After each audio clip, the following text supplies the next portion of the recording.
Tonight on Primetime Politics, bracing for impact. There's one country the president cares most about, and it's the United States of America.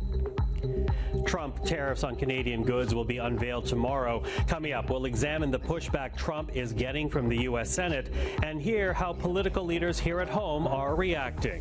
Plus, controversial candidates exit the campaign. Liberal Paul Chiang and two Conservative candidates are no longer in the race. We'll share the details. This is Primetime Politics. Hello, everyone. I'm Michael Serapio. Well, the federal election may be hit by foreign interference of a different kind in the next 24 hours. The U.S. White House announcing today that a press conference with Donald Trump will take place tomorrow, during which Trump will unveil the American tariffs his administration will slap on Canadian and global goods entering the United States. Now, of course, Canadian officials have been warned that those tariffs would be coming on April the 2nd. And here is what we heard today from Mark Carney during his stop in the campaign trail. We, of course, will be looking with interest what is announced tomorrow. As I also mentioned to the President and was very clear, we will respond to additional measures.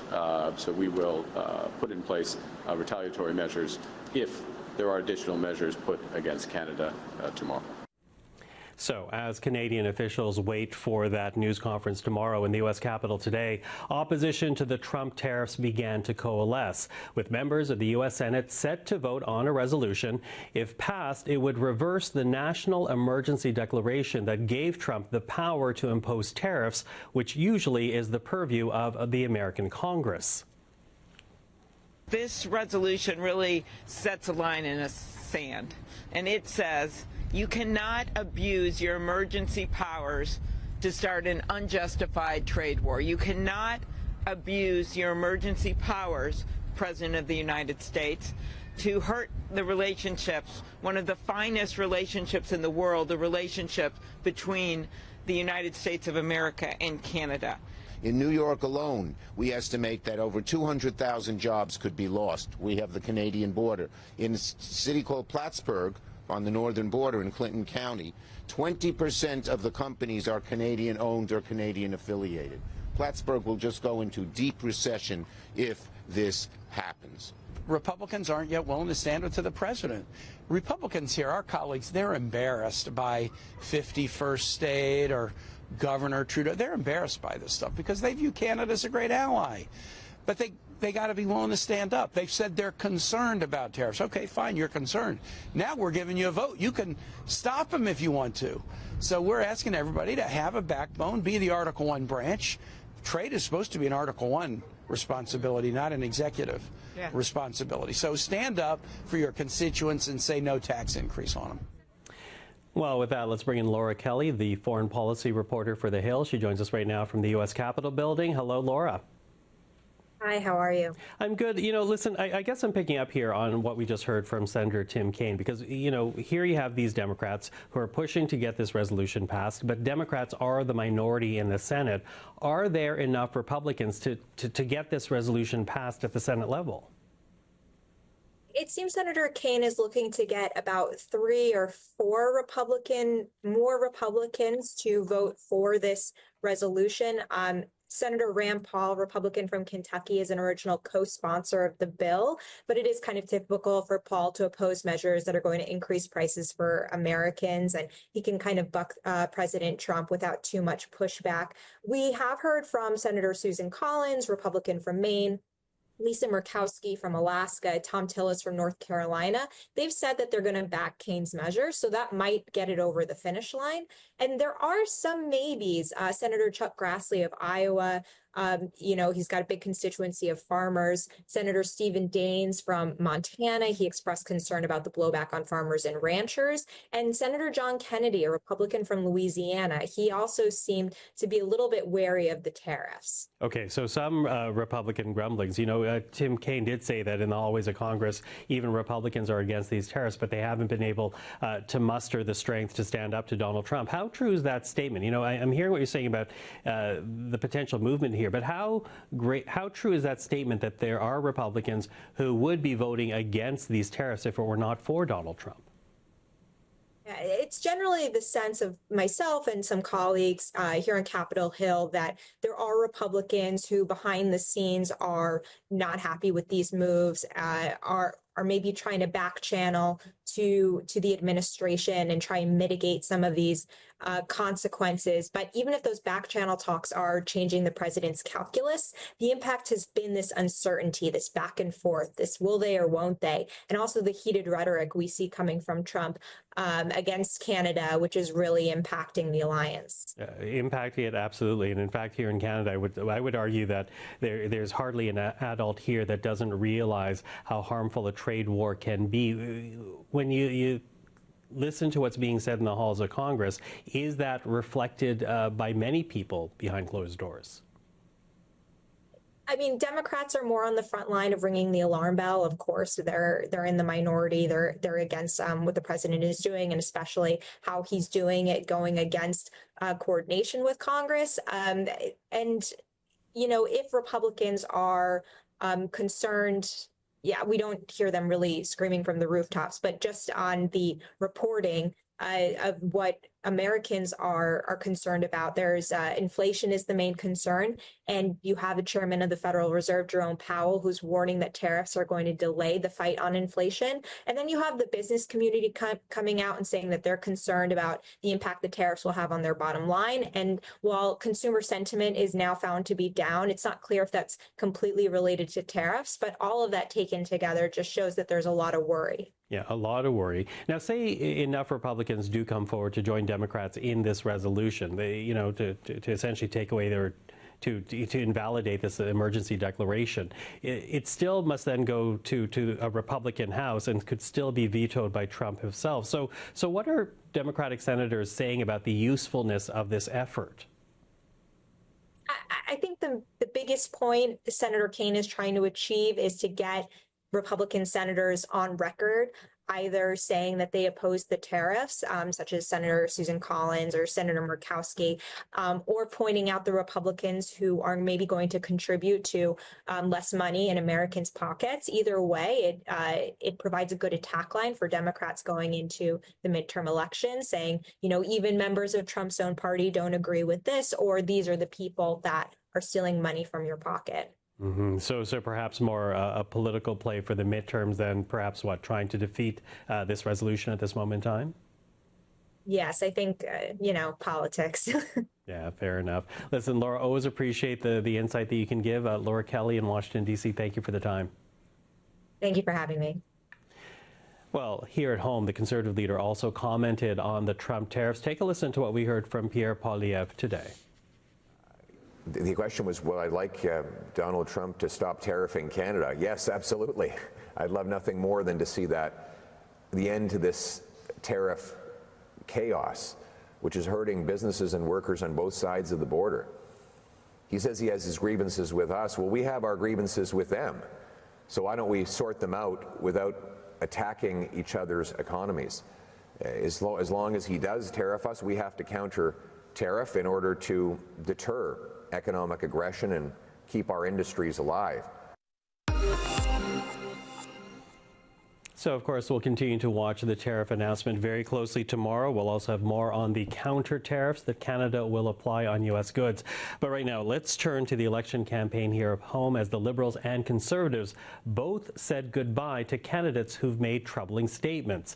Now, it begins with Liberal Paul Chiang, who dropped out of the race just before midnight last night, resigning as the party's candidate in the Toronto area riding of Markham-Unionville.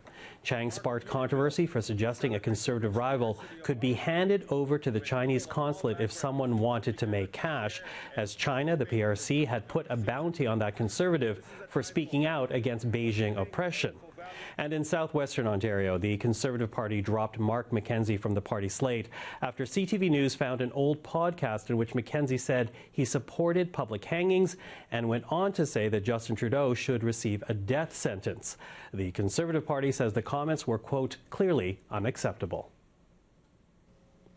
And one more to add, the Conservative candidate in the Montreal riding of Laurier-Saint-Marie says he's now been dropped by the party. That candidate, Stéphane Marquis, says a review of his social media posts led to the decision by the Conservatives. Well, to talk about this, we're now joined by Michele Cadario, CEO of Vanguard Strategy, a former national campaign director for the Liberals, Cheryl Oates, principal at GT, most recently the campaign director for the Saskatchewan NDP, and Jordan Paquet, vice president at Blue Sky Strategy Group, was deputy campaign manager for the PEI-PC party in the last provincial campaign. Hello to all three of you. Hello, Michael. Hello. Hi. Hi. So listen, I'm going to ask us first and foremost to do a compare and contrast, beginning, with Paul Chiang, rather, because Mark Carney did defend him before he eventually dropped out of the race. Up against that, Mark McKenzie, who was dropped by the Conservatives, and now another candidate in Stéphane Marquis dropped by the Conservative Party. I'm wondering, Cheryl, I'll get you to start us out. I'm wondering if the Liberal leader failed to demonstrate leadership on the issue of Paul Chiang, given what the Conservatives did with their own candidates. Well, to this point, Mark Carney has been mostly untested when it comes to stuff like this. He hasn't had to manage a caucus. He hasn't really had to manage a cabinet. So this was sort of his first opportunity, when you're faced with mounting pressure from the outside, when you're faced with a member on your team doing something that the public sees quite unanimously as wrong. What do you do? And I will say, I do kind of respect the fact that rather than just give in to public pressure and say, this guy's got to go, that Mark Carney looked at this more holistically. Granted, what Mr. Chiang said was wrong. I'm not saying that there's any wondering about that, but Mark Carney took it holistically and said, does this one thing discount this decades-long career and demonstrated judgment on this issue in other areas?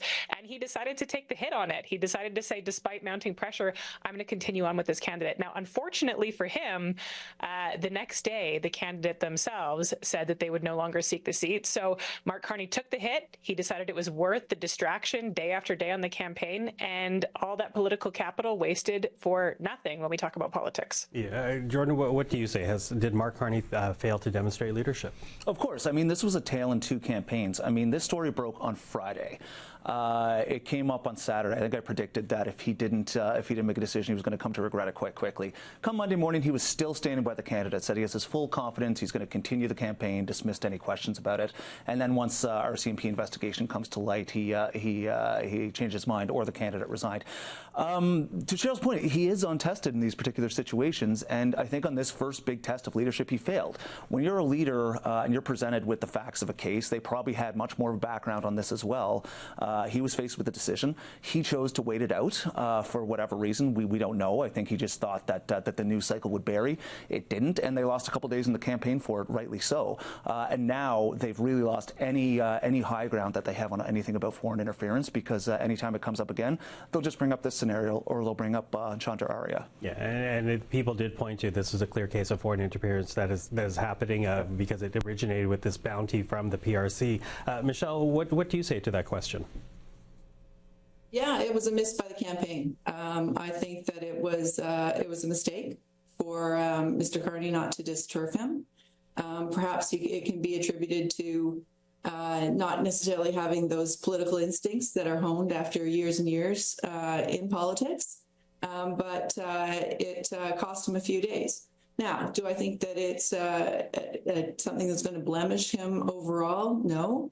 And I think that the Conservatives did a very quick, after they've been kind of out there hounding somebody, they certainly had to go back and try and scrub their own circumstances and look at, all of a sudden something that was said 2 months ago that apparently passed muster with the Conservative campaign back then about hanging or setting Mr. Trudeau for a death penalty. All of a sudden that wasn't okay today. So, I think that it's on days like this in the campaign, you have to make quick decisions, and where you would normally like to have people be able to state their case in a court of law and all that, and have a more fulsome discussion. Campaigns are quick, and you have to make quick decisions. And then this one, you know, he lost a little bit of ground over these last few days. Okay, let's talk about Conservatives now, because, you know, you reference quick decisions there, Michele, and right now there are Conservatives who want to see a quick change of the direction of the campaign for Conservatives, and in fact they think the campaign strategy has to be thrown out. They think the person who's leading the campaign needs to be replaced, some Conservatives at least. Take a listen to what we heard to Pierre Poilievre when he was pressed on the issue of his campaign manager, Jenny Burns, yesterday. The threats, the unjustified threats by President Trump, further strengthened the argument in favor of the Canada First agenda that I've been fighting for my whole life. And so we will continue, despite calls to the contrary, to talk about those things, even if I am the only leader in the country that offers any change. Okay, so Pierre Poilievre sticks to the tried and true script rather than answering a question about whether or not there needs to be a change in his team. But, you know, does the Conservative campaign need a change right now, given the fact that momentum seems very much on the Liberal side? Cheryl, I'll ask you to start us out. This is a really interesting question, because I understand the calls from outside, especially when things aren't going the way that you hoped or the way that you had planned. It's really easy for people on the outside to say, well, you're doing something wrong. You should have done this when you did that. Looking at this campaign, for me, across the board, like, we know the ballot box question right now is who's best to take on Donald Trump. And in every piece of polling we have seen, publicly available polling, the Canadians by far across the country prefer Mark Carney on this issue. So why would Pierre Poilievre try to win this question when right now, I mean, even amongst persuadable Conservative voters, but they believe that Mark Carney is best positioned to take on Donald Trump. So Poilievre is doing what he can do. His problem is not his messaging, in my opinion. The problem is that the Conservative persuadable universe is just too small. So although they have a ton of support right now, the ceiling of people who are willing to consider voting for this party is really low. So the game is not, should we position ourselves as who's best to take on Donald Trump? The game is, can we keep our people committed and motivated? Because right now they have that more than the Liberal Party has.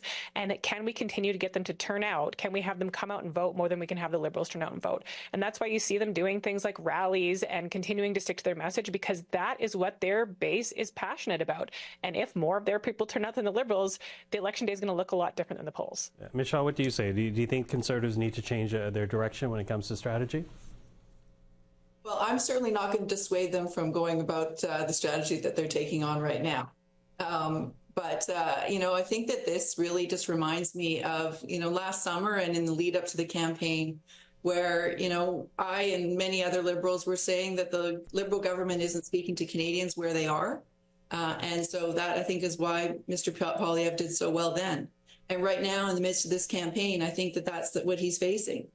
He's not speaking to Canadians in terms of what their view is, what they think is the most important issue facing the country.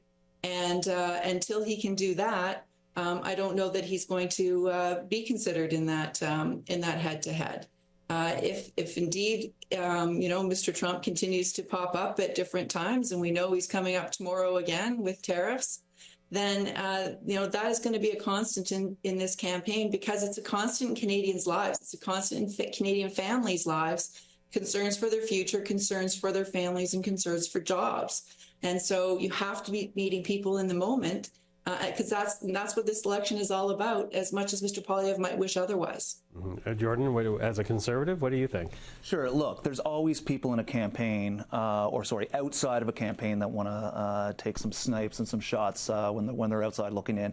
That's normal in any campaign. I wouldn't expect anything different. At the same time, the Conservatives have a plan. They have the most candidates nominated. They have the most money. Their ground game is spectacular. We've never seen the types of crowds in any election campaign, certainly in my lifetime, that I can remember that are even at this stage or any point in the campaign that are actually coming out to see this. So there's that energy, there's that enthusiasm that's there.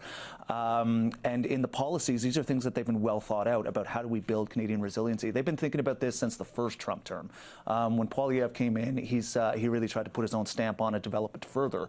So it's not just about who can go and deal and who's best to fight with Trump. It doesn't matter who's going to talk about negotiating trade deals with him after he just rips them up anyway. At the end of the day, Donald Trump does. So we have to talk about how do you build a more resilient Canada, the Canada First plan, and that's what they want to talk about, as well as who's best to represent that change. I think if the election does finally get down to change, we've seen the issue of change rather issue of change, absolutely, change and affordability, and who's best to deliver that after what the Conservatives are calling the last decade of darkness, or the lost decade, whatever we want to call it. Okay, well, you and your friends might want to call it that. I appreciate you trying to share that here. But listen, we're out of time. That's my own stamp on it. That's your standpoint. That's just why you're invited. Yeah. Cheryl, Michele, Jordan, thank you for this today. Thanks. Well, let's continue the conversation into the state of this campaign. David Coletto is the founder and the CEO of Abacus Data. He's here to share his analysis of where things stand right now. David, thanks for coming to the studio. Good to be here, Michael. Thanks. So listen, let's begin with your top numbers because, like other pollsters, you have the Conservatives and the Liberals essentially around the 40% mark. But yours stands out because you actually have the two parties in a tie right now at 39%. So where is this race competitive right now? So it's competitive in many parts of the country. I mean, when you look at that top line number, you see where the Conservatives have been strong for pretty much ever, strong in the prairies. It's very competitive in British Columbia. We've got the Conservatives only ahead by 4 there. In Ontario, our most recent numbers has the Liberals ahead by a handful of points. And so a lot of that is driven by what's going on in those two regions. But what's interesting is when you dig a little deeper and you look at those who are most motivated to vote, we actually have the Liberals slightly ahead. And that's an interesting dynamic in this election that's different from in the past, in that Liberal supporters are more excited, more engaged than Conservative ones, which has been the reverse for much of the last, I would say, 10 years, really. Yeah, well, and does that surprise you, given the fact that Conservatives were, as recently as, December of 2024, really motivated to come out and vote? It's a complete mind shift, right, where I think it would have been hard-pressed to find a Liberal who was willing to admit they were a Liberal in December, and today they are raising their hands and want people to know, I think, a few things. One, we've had a change in leadership. Justin Trudeau was unpopular, even not loved among his own supporters. You have Mark Carney, who is getting quite a bit of goodwill, which I know we'll talk about in a minute, but it's really Donald Trump. It's this new threat and the new set of issues that has animated Canadians, generally speaking, but has really, I think, caused those that are most concerned about Donald Trump, most concerned about the threat of him, to really navigate or gravitate towards Mr. Carney and the Liberals. And they're motivated because they feel threatened, but they're also very much patriotic. And that spirit that I think Trump has inadvertently created in all of us is at this point helping the Liberals politically. Yeah, helping the Liberals politically. Although I think what's interesting to note is that you actually don't believe the Conservatives should be necessarily changing their message to Donald Trump, though. And I think why that's interesting is there is right now pressure on the Conservative campaign to refocus, to speak more about Donald Trump. But you don't think that would actually help out Pierre Poilievre right now? I don't. I think if I look at the scenario that's facing the Conservative campaign right now, they've been dealt a pretty tough hand, right? Despite the fact that they're still polling pretty well, relatively speaking. They could lose and still get 39% of the vote. And it's in part because when you look at the polling data that I see,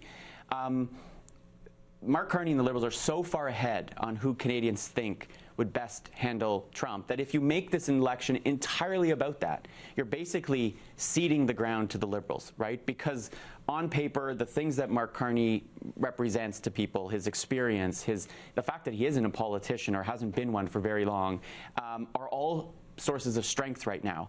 And Pierre Poilievre, in comparison, doesn't perform as well. So my sense is they have to make it about, it's not going to be about something entirely else, because Trump is going to continue to insert himself and he is on people's minds.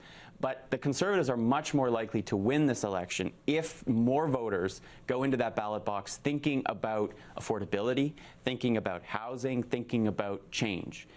So that was why I thought, if they lean in entirely, it's probably a dead end that they might make them feel good, but does it increase the likelihood they can win the election? I'm not convinced. Okay, so that's the Conservative camp. I want 2 more questions here, quickly running out of time, though, so a quick answer, if you will. What about the NDP? Because your polling numbers don't say great things for what lies in store for that party right now. Well, I think the NDP also don't want this election to be about Trump for the same reason, but more acutely because Jagmeet Singh's having a very hard time inserting himself and making the NDP relevant in this conversation. So they too would much rather talk about the price of groceries or housing or the idea that Mark Carney and the Liberals don't deserve another term because they aren't progressive enough. They aren't going to stand up to those issues. And so as much as Pierre Poilievre wants this to be about something else, I think so too does Jagmeet Singh and the New Democrats. Okay, so their best bets are to essentially try to shift focus of the debate or the choice for people. But talk to us about how people feel about the individual leaders, because that has to be in play right now in the background when people make their choice. It is, and you know, Mark Carney, even in the second week of the campaign, hasn't seen his negatives go up, right? He's been almost untouched by this campaign so far. More people have a positive view of him than a negative one, which is rare in any politician these days. And in contrast to him, Mr. Poilievre's negatives are rising, slowly, but rising and moving in the direction you don't want it to see. And Mr. Singh finds himself at a point in this campaign where he's the least popular of the three main party leaders, which was not the case in the last two federal elections. Jagmeet Singh could always at least count on some goodwill among voters that may not have converted into votes all the time, but at least that was there. He doesn't have that. So Mark Carney has the advantage in terms of how people think about him generally, and on the things that I think matter today. Who do you think is best able to deal with Trump? Who do you think is going to guide the country through this storm or stand up to a bully? On all of those, Mark Carney beats Pierre Poilievre by a significant margin, and that gap is growing over the campaign, not shrinking, which is why I think the Liberals are seeing the momentum in the polls that we see and are feeling optimistic still in these early days of the campaign. Yeah, early days. Only week one has passed. For now into, I think, day 10 of the campaign, so watching it very closely. Listen, always appreciate the time, David. Thank you for that. Thanks, Michael. And that is Primetime Politics for this Tuesday. I'm Michael Serapio, day 10 in campaign time. I'm Michael Serapio. For everyone here at CPAC, thank you for watching. Primetime Politics is back tomorrow. Until then, have a good evening.